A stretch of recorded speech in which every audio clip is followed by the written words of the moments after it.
When the seat of the highest official of the Catholic Church is vacant, cardinals will be entrusted the job of overseeing the continuous operation of the Church. Big changes often come after life throws us one of those really tough moments. That's exactly what seems to have happened to Cardinal Luis Antonio Tagle. Something shook him recently, something big. And not long after, he made an announcement that got everyone talking. Whatever it was clearly hit home, and now people everywhere are itching to know the full story. What could have touched him so deeply? And why did it push him to make such a big move? Could this be the beginning of a totally new chapter for someone the world holds in such high regard? There was definitely something different in the air when Cardinal Tagle stepped up that day. People could feel it. Something was off. He's always been known for his kind heart, calm nature, and steady way of leading. But this time, it was like he was carrying something heavy, something that wasn't easy to hide. And even if you didn't know him well, you could hear it in his voice. Usually full of energy and warmth, it now had a quieter, heavier tone, like someone who had seen something that really hit deep. As word spread, whispers quickly turned into open conversations. People began asking tough questions. Was he still strong enough to lead through even rougher waters? Would his legacy take a hit because of this unexpected turn? Everyone had their eyes on what would come next, because what followed was more than anyone could have seen coming. But to really understand the weight of this moment, you've got to know where Cardinal Tagle came from. Long before the heartbreak, long before the headline-grabbing announcement, he was just Luis Antonio Tagle, a boy born on June 21, 1957, into a deeply faithful family. For them, religion wasn't just a thing you did on Sundays, it was woven into everyday life. His roots blended Tagalog and Chinese-Filipino culture, and from the start, he was raised on values like respect, humility, and devotion. Growing up in that kind of home taught him early on what it meant to serve others, to care deeply, and to stay loyal to something bigger than yourself. He was never the kind of kid who chased attention. Instead, he watched, listened, and quietly held on to his beliefs. At St. Andrew's School, where he finished both elementary and high school, his teachers quickly noticed there was something special about him. While other kids got fidgety or distracted, young Luis had a calm focus that stood out. He took his studies seriously, but there was also this peaceful kind of confidence about him, like he was already on a path that most people never even consider. That path became even clearer after high school. He followed his calling to the Jesuit-run San Jose Seminary, diving into a tough program full of spiritual training and academic challenges. At the same time, he went to Ateneo de Manila University, where he earned a bachelor's degree in pre-divinity. It was a demanding time, lots of studying, praying, thinking, and soul-searching. But he wasn't chasing titles or praise. He did it because he believed education could make him better at helping others. Those years stretched his mind and deepened his heart, and they laid the groundwork for everything that came next. Tagle didn't stop there. His journey of learning and serving just kept going. He went on to earn a master's degree in theology from the Loyola School of Theology, and it was there that his love for faith really found its groove. He wasn't just soaking up knowledge, he was learning how to share it in a way that made people sit up and listen. His professors saw something rare in him. He wasn't just smart, he had this special way of taking big, complicated ideas and making them feel warm, human, and real. He didn't just want to study theology, he wanted to live it. For him, faith wasn't some distant idea in a book. It was something to be shared with people who were struggling, people who needed hope, people who felt lost. That drive to understand more pushed him to leave the Philippines and head to the Catholic University of America, where he began working on a doctorate in sacred theology. That chapter of his life came with plenty of challenges. He was thrown into deep debates and tricky questions that really tested his beliefs. But he didn't back down. His dissertation, which explored the role of leadership in the Church, got high praise from Joseph A. Camanchak, a big name in the world of theology. That wasn't just a nice pat on the back. It proved that Tagle could hold his own among the top thinkers in the Church. And even more importantly, It showed he was someone who could bring together the mind of a scholar and the heart of a pastor.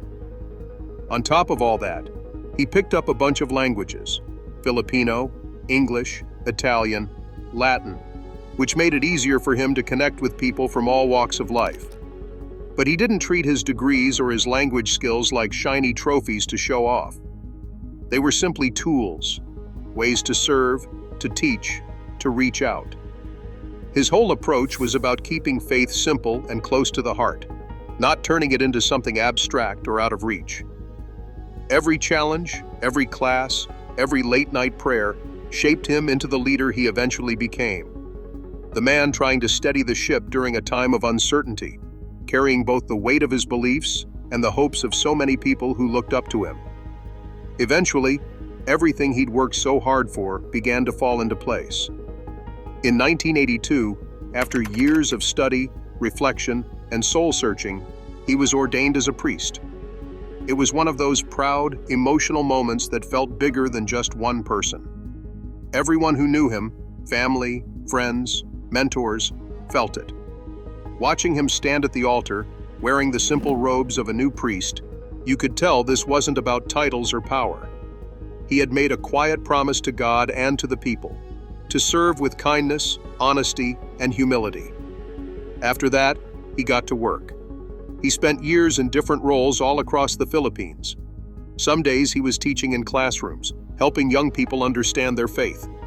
Other days he was out in communities, visiting families, praying with them, or simply sitting and listening. And that's what people really noticed about him. He actually listened. Not just nodded and smiled, but really listened. Even if someone felt like they had nothing important to say, Tagle made them feel like their story mattered. Whether someone was wealthy, struggling, educated, or barely scraping by, he treated them all with the same gentle respect. And it didn't go unnoticed. Word about his thoughtful leadership and deep understanding of the faith began to spread, way beyond the small towns he served. Eventually, it reached the Vatican. Pope John Paul II, one of the most respected popes in recent history, saw something special in him. He appointed Tagle to the International Theological Commission, a group made up of some of the most brilliant thinkers in the Catholic Church. This wasn't a position handed out lightly. It meant he was being trusted to help guide the Church's thinking on big issues, to speak up for those who needed a voice, and to help shape the direction of Catholic teaching.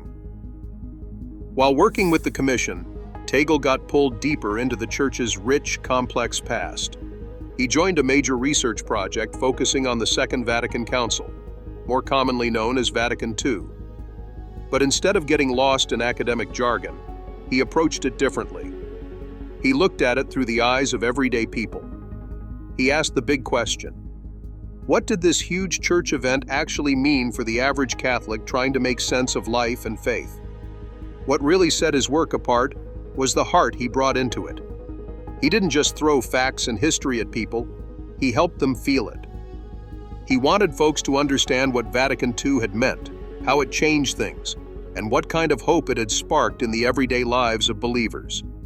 He gave life to something that had felt distant and made it relatable, something you could actually see in action. That chapter in his life turned out to be a major turning point. It was the moment people started to see that Tagle wasn't just a warm, thoughtful priest. He was also someone who could take huge, complicated ideas from the Church and translate them into something real. He brought deep spiritual understanding together with genuine human connection, building a bridge between the two that people could walk across without feeling overwhelmed. But even as he rose through the ranks and more people started looking to him for guidance, something was beginning to stir quietly in the background. There was a moment coming, one that would lead to a painful discovery and a surprising announcement that left many people stunned. Whatever it was, it had enough weight to shake someone like Cardinal Tagle, a man known for his strength, his peace, and his ability to lead with calm through chaos. As his journey carried on, more and more people began to admire how he led. It wasn't just about the title or the fancy robes. It was about how he made people feel seen, heard, and valued. He led with a balance of heart and head, compassion paired with clear thinking. In many ways, He felt like a living example of Pope Francis's dream for the Church: humble, kind, and always reaching out to those who often got overlooked. One thing that truly stood out about him was that he never led from behind a desk. He didn't just make decisions from afar. He showed up. He'd walk through villages, sit in people's homes, listen to their struggles and joys, and never made anyone feel rushed. He believed real leadership meant walking beside people, not ahead of them. It was this simple but powerful way of connecting that earned people's trust. No matter where someone came from or what their story was, Tagle had a way of making them feel important. He knew that even the quietest voices mattered. In Africa, his leadership turned into action in ways that changed lives. He wasn't just offering comforting words, he was helping to build schools so children could dream of a better future. He backed job training programs, giving young people real skills they could use to support themselves and their families. For Tagle, this wasn't just charity, it was about treating people with dignity. He believed kids didn't just need help, they needed hope. He brought that same energy to Myanmar, a country dealing with deep wounds from years of conflict and religious division. Even there, he didn't come in loudly or try to take over. Instead, he worked quietly and respectfully, bringing people together for honest conversations. He knew peace couldn't be forced. It had to be built slowly, with patience, with care, and with real listening. Back on the global stage, Tagle's voice grew even stronger through his role at Caritas Internationalis, the Church's global charity network. As its president, he led the Share the Journey campaign, encouraging the world to see migrants and refugees not as statistics, but as people, as brothers, sisters, neighbors. He called on Catholics everywhere to open both their hearts and their homes, reminding them that welcoming strangers isn't just nice. It's a core part of what the gospel teaches. But his voice wasn't only about kindness, it was about justice too. He spoke loudly and clearly on big issues like poverty, climate change, and forced migration. For him, these weren't just political debates, they were about real lives. He challenged people to protect the earth, care for the poor, and stand up for everyone's dignity. And when he spoke, it wasn't just words, it was faith in action. You could feel the urgency in everything he said. Another thing that marked his leadership was how deeply he respected different cultures. He never believed the church should push aside local traditions. Instead, he believed faith should work hand in hand with them, lifting them up rather than replacing them. His way was all about embracing the beauty and diversity and making sure the church felt like home, no matter where you were from. He encouraged blending local customs into Catholic worship, letting people feel like the faith truly belonged to them. Whether it was the way Mass was celebrated or the songs sung during prayer, Tagle made space for local culture to breathe within tradition. He believed the old and the new didn't have to clash. They could dance together, hand in hand. The result was a more vibrant, more heartfelt faith that felt alive, not locked in the past. But while Cardinal Tagle's influence kept growing, something else was starting to build in the background, quietly, almost in whispers. Questions began to surface, subtle at first, about just how much influence he had and whether every choice he made was as solid as it seemed. Then came 2019, and with it, one of the most defining moments in his life. He was appointed prefect of the Congregation for the Evangelization of Peoples. That's no ordinary job. It meant Tagle was now at the very heart of the Church's mission to share its message with the world. It wasn't just a promotion. It was a major sign of trust. Rome didn't hand this role to just anyone. Pope Francis himself chose Tagle, and to many, it looked like a clear sign of support, not just for the man, but for the kind of church he represented. One that listens, that cares, that doesn't sit high on a pedestal, but walks alongside people. This new position lifted him from being a beloved voice in Asia to a global figure in the Catholic Church. He was now helping guide how the Church connected with millions across continents, especially in areas where Christianity was growing, but still facing deep struggles. But as always, Tagle wasn't one to hide behind office walls. He kept showing up in person, traveling, listening, learning. He believed evangelization wasn't about tallying numbers. It was about people, their fears, dreams, and daily realities. As his name echoed louder in church circles, the inevitable question began to float around. Could Cardinal Tagle become Pope one day?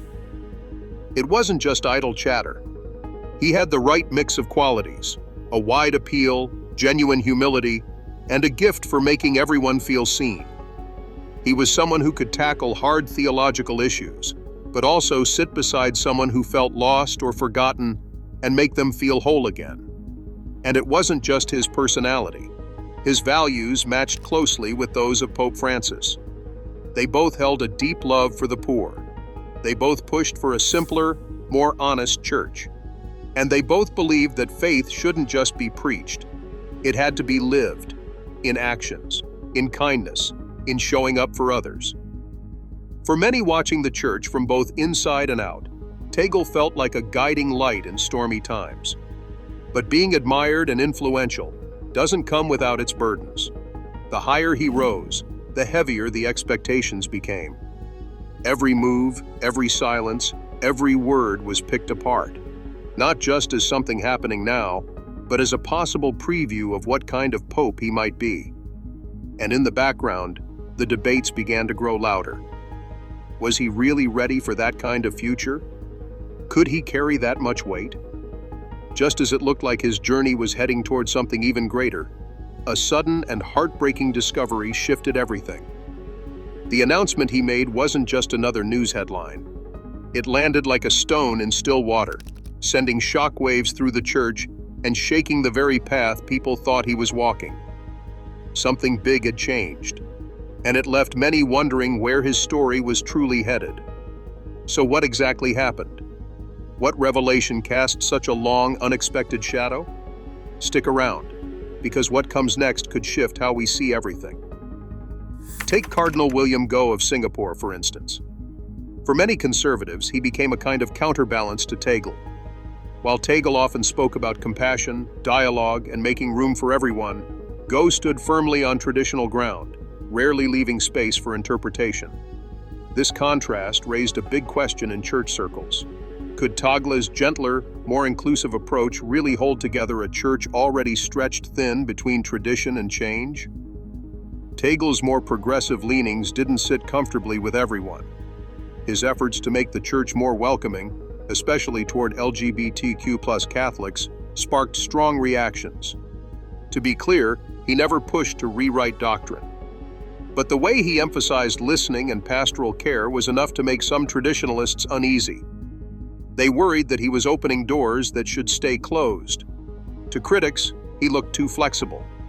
To admirers, he was a breath of fresh air. Either way, his approach forced people to pick a side, and that alone stirred tension. Another source of controversy came from his approach to China. Given his Chinese heritage, many expected him to be a bold voice for those facing religious persecution under the Chinese government. But Tagle chose a quieter route, one built on patient diplomacy rather than public confrontation. For some, that silence felt like a betrayal. Why wasn't he speaking up more loudly for persecuted Christians? Why wasn't he calling out injustice directly? But others defended him, saying that in a situation as delicate as China's, burning bridges would do more harm than good. Tagle, they argued, was playing the long game, keeping fragile lines of dialogue open when others would have slammed the door shut. Back in his home country, the Philippines, Tagle also found himself in the crosshairs. During President Rodrigo Duterte's time in office, he didn't stay silent. He spoke out against policies that, in his view, harmed the poor and trampled on human dignity. Many praised his courage. Finally, a church leader willing to stand up and speak truth to power. But just as many accused him of dragging the church into politics. They argued that he should have stuck to preaching, not pushing back on government policies. In a country where religion and politics are already entangled in complicated ways, Tagle's outspokenness drew both deep loyalty and sharp criticism. Even the way he handled internal church matters drew fire. When misconduct scandals involving priests hit Manila, Some felt Tagle's response was too soft. His instinct was always to heal, to focus on reform and reconciliation. For some, that was the right path, but others believed it was a missed opportunity for accountability. In a church still healing from global abuse crises, they wanted a firm hand. Tagle's gentleness, which had once been his strength, now looked to some like a weakness. Bit by bit, the shine around Tagle's name started to dull, not because he failed outright, but because leading today's Catholic Church means stepping into a storm with no simple answers. Every choice cuts both ways. Every silence echoes. And that silence, especially around China, kept coming back. Again and again, Tagle chose caution. He rarely spoke directly about the struggles of Chinese Catholics. For some, that restraint looked like wisdom. For others, it was a sign of timidity. His Chinese roots, once seen as a beautiful link between East and West, became a kind of burden. People expected him to be a bridge, but being that bridge meant standing in the middle of heavy, clashing forces. The political tension between the Philippines and China didn't help either. A strong statement from Tagle could have sparked backlash at home. Yet many felt that not speaking out was costing him the chance to be a true moral voice. What once seemed like an incredible gift, his heritage, his background, suddenly made everything harder. Every word he said or didn't say carried weight, and the world was watching. And as things grew more sensitive, a new wave of criticism began to rise. Some started to question whether Cardinal Tagle's deep alignment with Pope Francis might actually end up limiting him. The very qualities that once set him apart, his warmth, his mercy, his focus on listening, now raised questions. If he mirrored Francis so closely, would he bring enough of his own vision to the role? In a church that constantly faces new, unexpected challenges, would a leader shaped so strongly by the current pope be able to offer truly fresh answers for the future? It wasn't just about style, it was about identity. Tagle's approach often seemed like a direct continuation of the Francis era, humble, inclusive, deeply pastoral. But that led many to wonder, where exactly does Tagle begin? And what truly makes him distinct? Could the church move forward with a leader so deeply rooted in the legacy of someone else? Adding to the concern was his tendency to steer clear of the more difficult geopolitical flashpoints. Whether the topic was China, global migration, or the church's role in local politics, Tagle often chose to speak in soft, unifying tones. He preferred language that built bridges and avoided sharp confrontations. Supporters saw this as the mark of a wise peacemaker, someone who understood how fragile unity could be. But critics saw something else, a hesitancy to take a stand when the moment demanded courage. In a world where religious freedom is under threat and the church is called to address urgent moral crises, they feared that Tagle's caution could weaken its voice instead of strengthening it. And so, as all these doubts slowly piled up, the sense of awe that had once followed Cardinal Tagle's every move started to shift into something more uncertain. Even those who loved him most, those who celebrated his kindness, his intelligence, and his tireless compassion, began to admit that the road ahead wouldn't be easy. Every step he takes now is closely watched. Every decision, every silence, every gentle phrase is weighed and questioned. He no longer walks just as a leader. He walks as a symbol of what the church could be, or what it might struggle to become. The journey isn't over, far from it. What happens next could define everything. It could either lock in his place as a key voice in church history, or reshape the story in a completely unexpected way. So what about you? What do you make of Cardinal Tagle's path so far? Do you think his vision and leadership will shape the church's future, for better or worse? Let us know what you think in the comments. Don't forget to like, share, and subscribe. And when you're ready, click on the next video waiting for you on screen.